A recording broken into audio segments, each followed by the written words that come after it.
ভোটে গরম দেগঙ্গা, বিজেপি নেতার খড়ের গাদায় আগুন।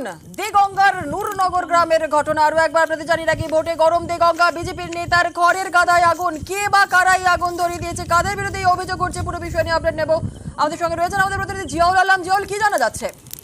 দেখো, দেগঙ্গা নুরনগর গ্রাম পঞ্চায়েতের গোবিন্দপুর এলাকার যে বুথ সভাপতি পরিতোষ মণ্ডল, তার যে 3 বিঘা জমির খড়ের গাদা অর্থাৎ বিচুলির গাদা ছিল, সেই বিচুলির গাদায় হঠাৎ তিনি আগুন দেখতে পায়। এলাকার মানুষ দেখে তাকে খবর দেয়।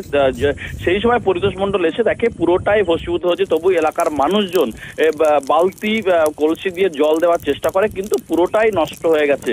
তারপরে তার স্পষ্ট দাবি, এই ঘটনার সঙ্গে শাসক দল তৃণমূল কংগ্রেস যুক্ত। তার কারণ বিজেপির কে ভয় পেয়েছে শাসক দল, তাই আমার মতো কৃষককেও, অর্থাৎ পরিতোষ মণ্ডলের দাবি, আমার মতো কৃষককেও আমার ছাড়ছে না শাসক দল তৃণমূল কংগ্রেস। কিন্তু সমস্ত অভিযোগ অস্বীকার করে শাসক দলের নেতার স্পষ্ট দাবি যে এই ধরনের নোংরা রাজনীতি তৃণমূল কংগ্রেস বিশ্বাসী না। অর্থাৎ একজন কৃষককে মারা রাজনীতি কখনোই তৃণমূল কংগ্রেস করতে পারে না, এবং এটা বিজেপির গোষ্ঠী কন্দলের জেরেই তাদের নিজেদের মধ্যে আগুন ধরিয়ে শাসক দলকে দোষারোপ করছে, এমনটা অভিযোগ। ফলে এলাকায় চাপা উত্তেজনা রয়েছে। বেশ, ধন্যবাদ।